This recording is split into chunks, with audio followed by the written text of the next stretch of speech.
qu'est-ce que c'est un prophète? Qu'est-ce que c'est un être accompli? Pourquoi a-t-on besoin d'être accompli dans notre vie?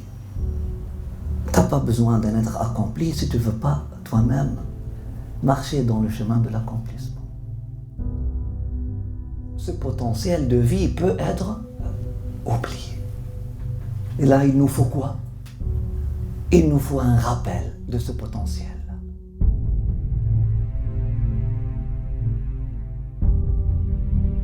La naissance du prophète, sallallahu alayhi wa sallam, n'est pas n'importe quelle naissance. Son pèlerinage, sa prière, sa prosternation, son mariage n'ont pas été juste des épisodes. Donc, il faut étudier la vie du prophète sallallahu alayhi wa sallam afin de comprendre le vrai sens de la vie. Là, on comprend que c'est une vie qui n'est pas comme les autres vies. C'est un être qui a donné sens au verbe être.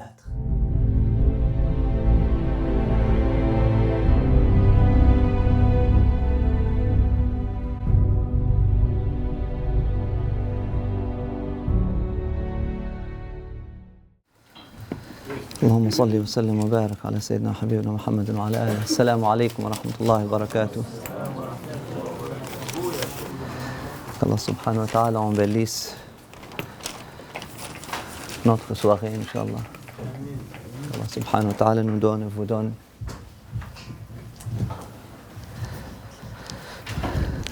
le tawfiq et la grâce de cette soirée, qu'Allah subhanahu wa ta'ala nous donne et vous donne l'humilité nécessaire afin de pouvoir comparaître devant la présence majestueuse du prophète sallallahu alayhi wa sallam.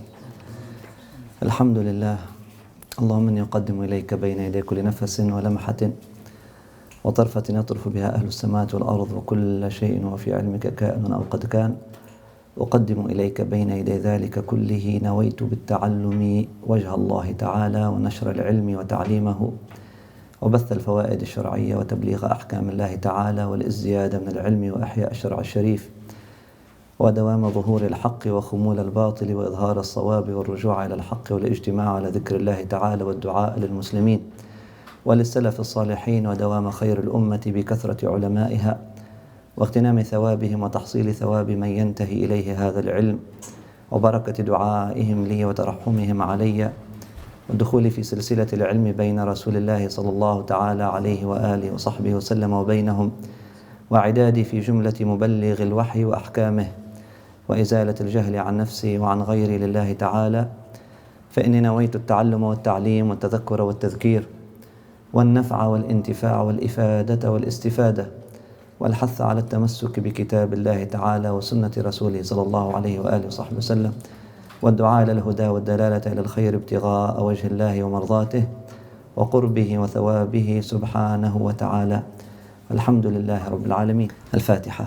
بسم الله الرحمن الرحيم. الحمد لله رب العالمين الرحمن الرحيم مالك يوم الدين إياك نعبد وإياك نستعين اهدنا الصراط المستقيم صراط الذين أنعمت عليهم غير المغضوب عليهم ولا الضالين. Alhamdulillah,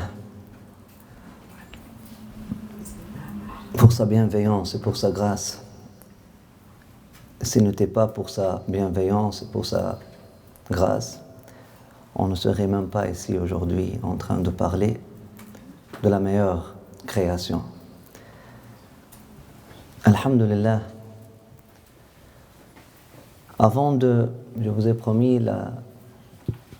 lors de l'introduction, vers la fin de l'introduction, qu'on allait entamer aujourd'hui l'étude de la période pré-islamique qui a précédé la venue de Sayyidina Muhammad sallallahu alayhi wa sallam. Après ça, en lisant vos commentaires et les commentaires des frères et sœurs qui ont suivi la halaq après ça,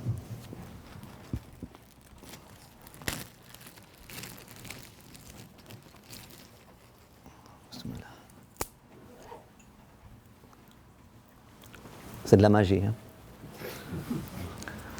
Ouvertement. Alhamdulillah. C'est pour vous faire charmer. Bismillah. Pour vous faire tomber en amour.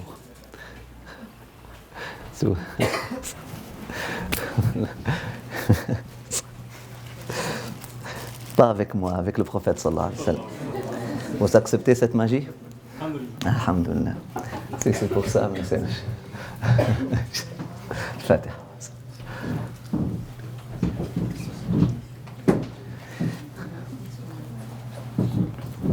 Bismillah. Un peu de présence. Hafizakumullah. Bismillah. Un peu de présence. Hafizakumullah. Bismillah. Donc, on vous a promis de parler de la période pré-islamique, mais après avoir lu vos commentaires et vu plusieurs questions, j'ai senti la nécessité de faire une deuxième introduction afin de clarifier cette question-là. Pourquoi on étudie la biographie du prophète sallallahu alayhi wa sallam? Pourquoi il est si important d'étudier la biographie du prophète sallallahu alayhi wa sallam? Pourquoi faut-il à cet être-là, à l'humain en général, et aux musulmans, on veut dire par musulman celui qui chemine dans la voie du prophète Mohammed sallallahu alayhi wa sallam, pourquoi il est indispensable, voire obligatoire, l'obligation de toutes les obligations, d'étudier la biographie du prophète Mohammed sallallahu alayhi wa sallam? Est-ce que cette étude-là est un luxe, est quelque chose qui est beau à voir, beau à connaître, bien à savoir, bon à savoir, ou bien c'est quelque chose qui relève plutôt du nécessaire? Là, on défend la cause que c'est nécessaire, que c'est l'obligation de toutes les obligations, surtout aujourd'hui. Et là, on vous présente ce humble effort, on a résumé ça en 8 ou 9 points. La première chose, et c'était, pour être honnête, c'était à partir de vos intentions, c'était à partir de de qu'est-ce que vous avez cherché et des questions que vous avez posées. Donc, numéro 1, c'est la place qu'occupe le prophète sallallahu alayhi wa sallam dans la foi et dans le credo. Là, on connaît qu'il y a une différence entre la foi et le credo. La foi, c'est l'iman, c'est l'assurance qui intègre le cœur du croyant, c'est cette certitude, c'est cette existence intérieure, c'est cette vie intérieure du cœur. Le credo, c'est le système de croyance islamique. Le prophète sallallahu alayhi wa sallam occupe une place très importante dans la foi et dans le credo. Pour bien établir la foi et pour bien établir le credo, il faut dire la ilaha illallah Muhammad Rasulullah sallallahu alayhi wa sallam. J'atteste que Muhammad est le prophète d'Allah subhanahu wa ta'ala, ne devrait pas se réduire à une parole, ne devrait pas se réduire au niveau simple et superficiel de la parole ou au niveau légal de l'attestation. Le prophète sallallahu alayhi wa sallam, parlons de l'effet légal, juste l'effet légal, juridique de cette attestation-là. J'atteste que la ilaha illallah Muhammad Rasulullah sallallahu alayhi wa sallam,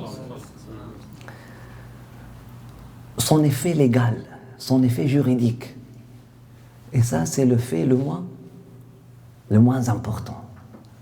Cet effet-là est le suivant. dans un contexte de guerre.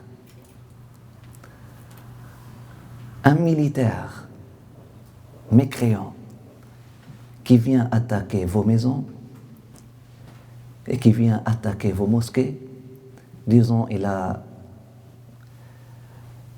réduit une centaine de mosquées en néant, disons qu'il a tué et enlevé la vie à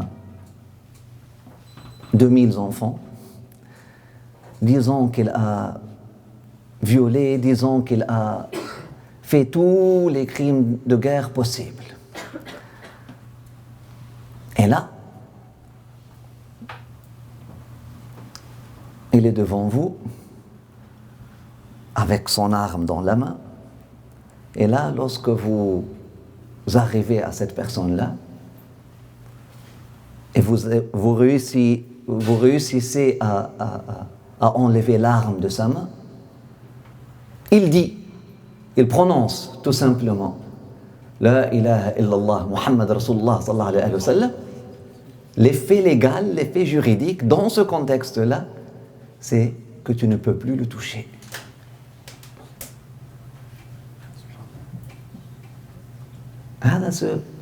L'effet légal, l'effet juridique de la ilaha illallah Muhammad Rasulullah sallallahu alayhi wa sallam.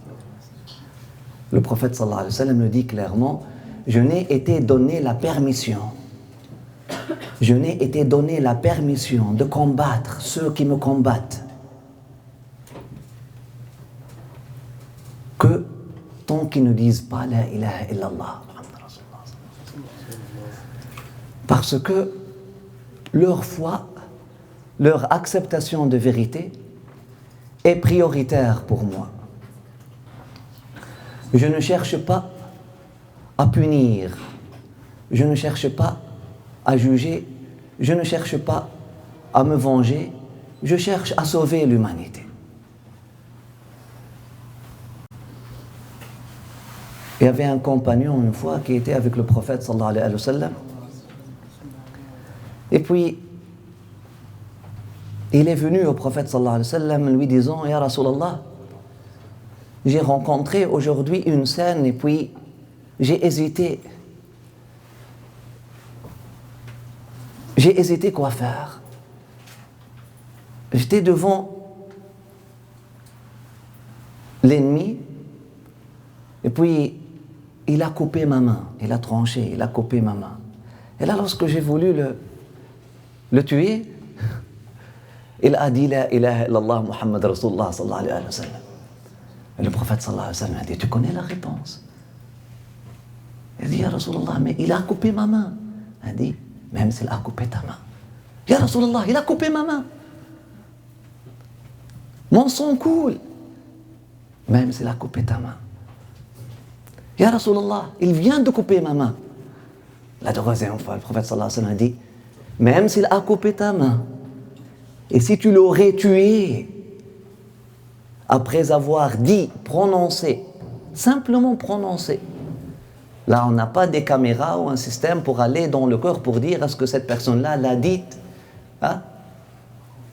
avec conviction, ou l'a dite juste pour sauver sa vie. Simplement en la prononçant, elle a dit et si tu l'aurais tué après l'avoir prononcé, vous allez changer de place dans les yeux d'Allah subhanahu wa ta'ala. Vous allez prendre sa place avant qu'il ne l'ait dite, ou avant qu'il ne l'a dite, avant qu'il ne l'a prononcée, et il prendra ta place avant que tu ne l'as tué. Ta place avant que tu ne l'as tué, c'était quoi? Mujahid fi sabilillah.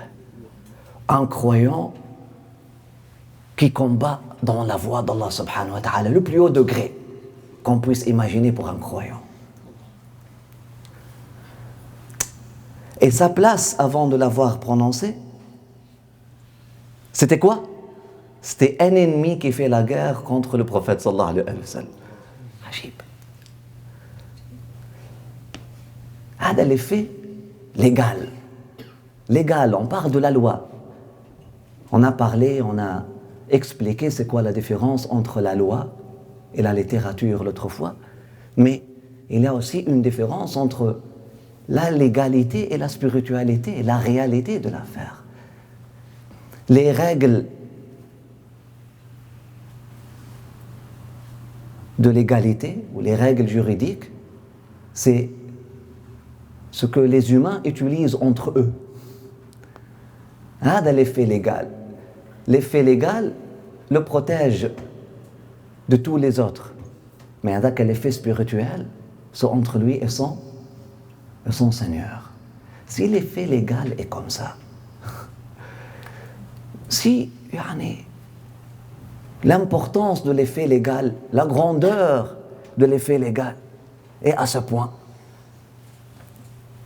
que disons-nous alors de l'effet spirituel de la ilaha illallah Muhammad Rasulullah sallallahu alayhi wa sallam? Allah subhanahu wa ta'ala, Dieu veut que ça soit bien enraciné en nos cœurs. La ilaha illallah Muhammad Rasulullah sallallahu alayhi wa sallam.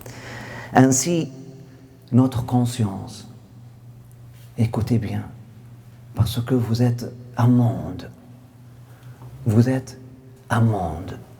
Vous êtes fait de conscience, de sentiments, d'intelligence, de passion, de désir, façon de voir les choses, perception, perspective, paradigme. Tout ça, notre façon de voir les choses, notre façon de juger les choses, nos paradigmes, tout ça doit être des branches de la racine de cette attestation de foi. La ilaha illallah Muhammad Rasulullah sallallahu alayhi wa sallam. Allah subhanahu wa ta'ala ne veut pas que cette attestation de foi soit une étiquette ou une identité que tu colles et puis tu vis après ça comme tout le monde. Ya nisa an-nabi lastunna ka ahad min an-nisa.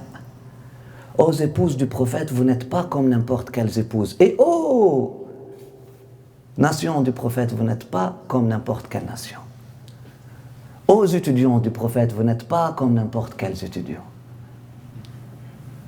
Il faut que tous les aspects de votre existence, de votre vie, découlent de cette attestation de foi.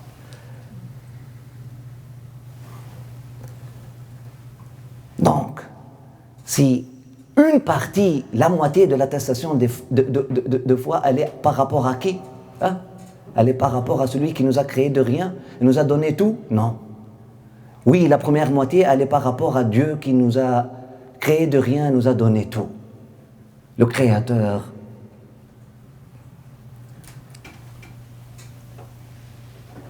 Et pourvoyeur et protecteur. Mais la deuxième partie, elle est à propos de qui? Elle est à propos de Muhammad Rasulullah sallallahu alayhi wa sallam, son message et sa nubuwa. On pourra dire prophétie. Je n'ai pas trouvé l'équivalent de nubuwa en français. On va dire prophétie, mais c'est pas prophétie là au sens prédiction, au sens de prédiction. C'est la prophétie dans le sens de nubuwa, dans le sens du message, de la réalité prophétique. Donc, connaître le prophète sallallahu alayhi wa sallam afin de pouvoir l'aimer et afin de pouvoir enraciner cette foi dans nos cœurs. L'admiration de la beauté était et est toujours la meilleure porte pour aimer. La beauté physique ou la beauté, si tu es superficiel et si tu es un être, si tu es un avoir, là tu vas être attiré à la beauté physique, mais si tu es un être vivant, tu vas être attiré à la beauté des êtres, à la beauté d'existence, à la beauté spirituelle, à la beauté des qualités. L'étude de la biographie du prophète sallallahu alayhi wa sallam va nous conduire nécessairement, vous allez voir, à des moments de « Oh, Allah ». Juste en racontant cette cette anecdote dans un contexte de guerre et son soldat lui vient avec sa main coupée. Il y a quelque chose qu'on n'a pas lu. Le soldat, oui, il était en train de faire un va-et-vient avec le prophète sallallahu alayhi wa sallam, mais il n'a pas osé faire le geste avant de venir consulter son maître. Un autre effet. Ajib. Quel maître? Quel maître qui peut contrôler la conscience, la subconscience de ses élèves dans un contexte de guerre. On n'est plus dans l'action, on est dans la réaction. Il a coupé ta main, tu vas couper sa tête. Après ça, oh, j'aurais dû juste couper sa main. L'être humain normal. Mais c'est l'école de Mohammed sallallahu alayhi wa sallam. Vous allez voir, en étudiant la biographie du prophète sallallahu alayhi wa sallam, inévitablement, on va rencontrer des moments d'admiration. Et cette admiration-là va ouvrir la porte du cœur pour aimer. Et cet amour et cette admiration va ouvrir la porte de la connaissance. Et cette connaissance va nous donner l'amour du prophète sallallahu alayhi wa sallam, ou va réveiller l'amour du prophète sallallahu alayhi wa sallam dans nos cœurs. Et cet amour va enraciner la foi et établir bien le credo. La faïda, ou la mission numéro 2, ou le but numéro 2, la demande ou la requête, la deuxième demande, la deuxième requête, lorsqu'on étudie la biographie du prophète sallallahu alayhi wa sallam, c'est de réveiller nos âmes et nos esprits, élever notre conscience à la notion de nubuwa. La notion de nubuwa. Qu'est-ce que cela veut dire, nabi?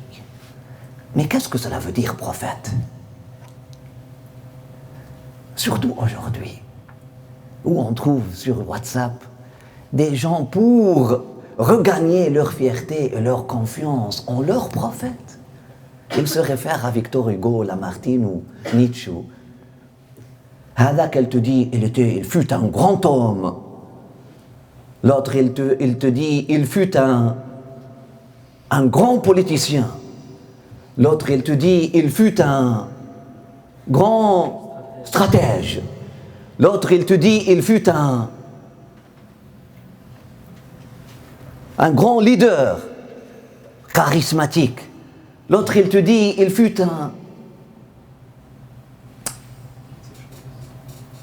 Toute chose sauf la seule chose qu'il t'a demandé. Parfois, mes chers frères et sœurs, pour ne pas aller au point, on mentionne tous les points.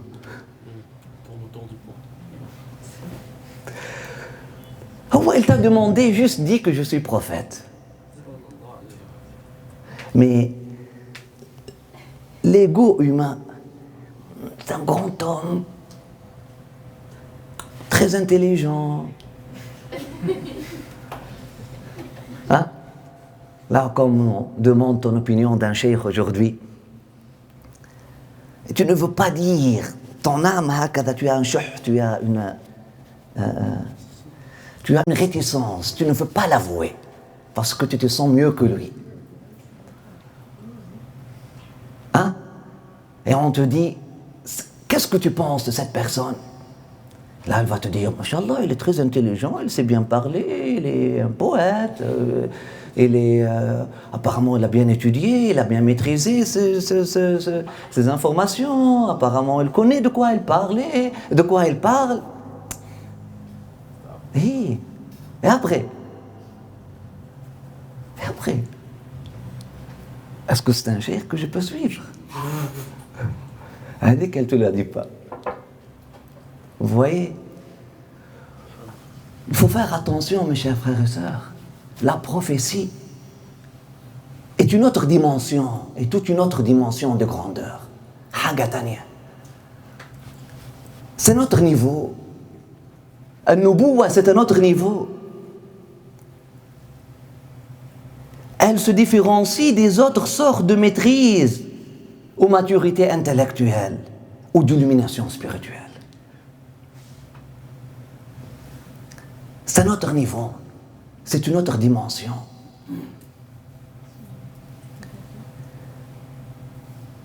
Elle se différencie des génies, des philosophes ou des politiciens chevronnés. C'est quoi un nubuwa? C'est quoi le prophète? Que veut dire envoyé de Dieu, messager de Dieu, apôtre de Dieu? Quel rapport devrons-nous, comme êtres humains, avoir avec cette notion? Voilà le plus important. Lorsque je te dis que telle personne est l'envoyé de Dieu à toi.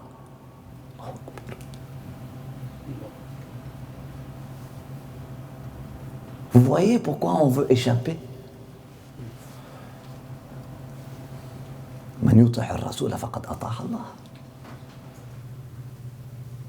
C'est quoi notre rapport? Et quel rapport devrons-nous avoir avec cette dimension d'existence qui est là, qui est la prophétie? Qui sommes-nous par rapport à cette mission? La mission du prophète, d'être envoyé de Dieu. De transmettre le message qui vient d'Allah subhanahu wa ta'ala. Toi et moi, toi Fatima, toi Khadija, toi Aïcha, toi Mohammed, toi Ali, toi Stéphane, toi Jacques, toi Jason, toi Minhe, toi. C'est quoi ta mission? Et c'est quoi ma mission par rapport à cette dimension d'existence qui s'appelle An-Nubuwa?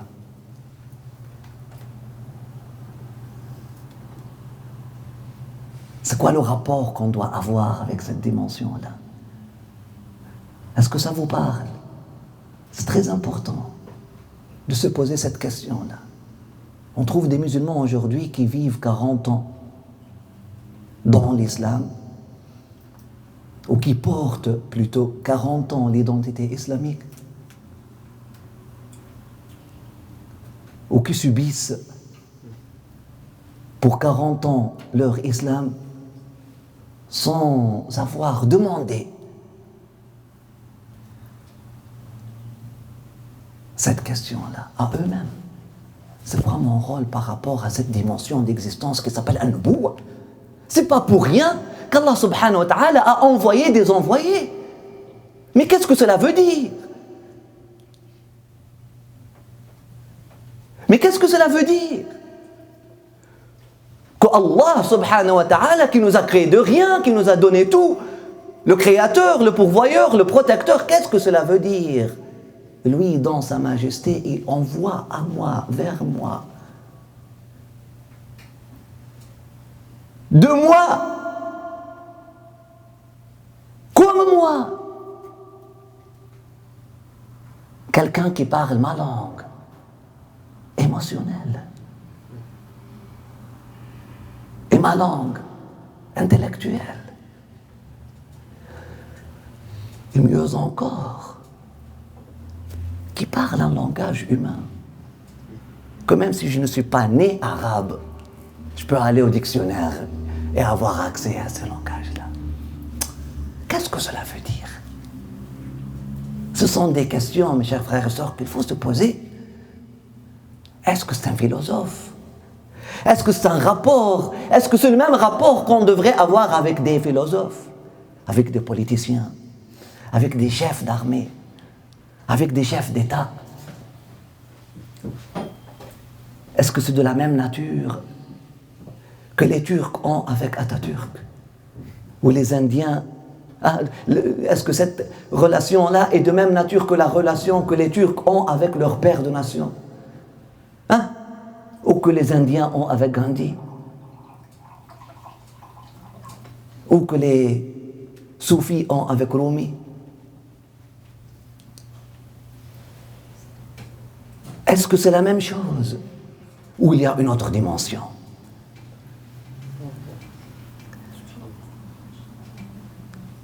On revient à la question qu'on veut échapper à tout prix. Est-ce que nous sommes des êtres qui sont destinés à s'autogérer ou nous sommes des êtres qui doivent être gérés par Dieu? Est-ce que nous sommes appelés à vivre sur Terre de façon indépendante et on s'autogère? Ou bien nous sommes sur Terre des êtres qui doivent être gérés par le divin?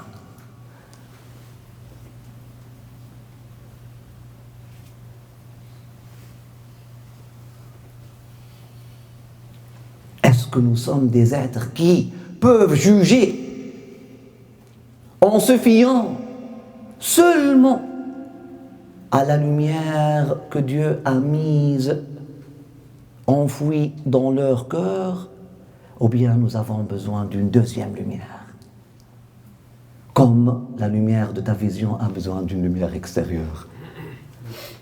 Tu ne peux pas me dire que tu vois seulement avec ton œil. Il y a deux éléments. Il y a un mariage de deux éléments afin que tu puisses me voir, afin que je puisse te voir. Vous êtes tous des voyeurs, voyants. Mais voyant, c'est-à-dire aveugle. Voyant, c'est voir. Agib. Vous êtes tous des êtres qui peuvent voir, capables, vos yeux fonctionnent, plus ou moins, mais ça fonctionne. Sauf que si on éteint la lumière ou si vous décidez de fermer vos yeux, vous n'allez pas pouvoir voir. Subhanallah. Le mariage de deux lumières, le mariage de deux sciences, le mariage de deux connaissances.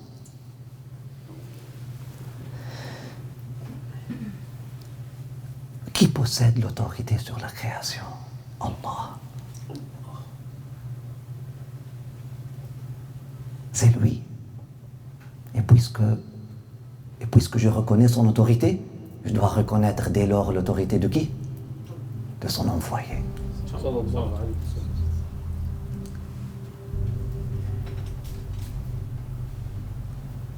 Numéro 3.